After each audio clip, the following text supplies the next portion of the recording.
আপনি কি জানেন? পৃথিবীর প্রাচীন ৭ আশ্চর্যের মধ্যে একটি ছিল এমন এক বাগান যার অস্তিত্ব আজও প্রশ্নবিদ্ধ। হ্যাঁ, বলছি ব্যাবিলনের ঝুলন্ত উদ্যান সম্পর্কে। কথিত আছে এটি তৈরি করেছিলেন রাজা নেবুচাঁদনেজার তার স্ত্রী অ্যামাইটিসের জন্য।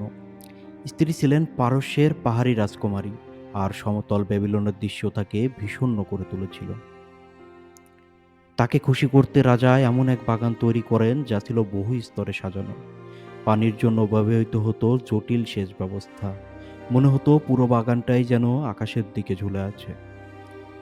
তবে রহস্য এখানেই। ইতিহাসে অনেকেই এ বাগানের অস্তিত্ব নিয়ে সন্দিহান। এর কোনো শক্ত প্রমাণ এখনো পাওয়া যায়নি। কেউ বলেন এটি ছিল কাল্পনিক, কেউ বলেন ছিল প্রকৃতই, কিন্তু অন্য কোথাও। কিছু গবেষক মনে করেন এই বাগান আদতে ব্যাবিলনে নয়, ছিল নিভেনে শহরে, রাজা সেনাকেবিরের সময়ে। তাহলে কি ইতিহাসে আমরা ভুল শহরকে মানছি?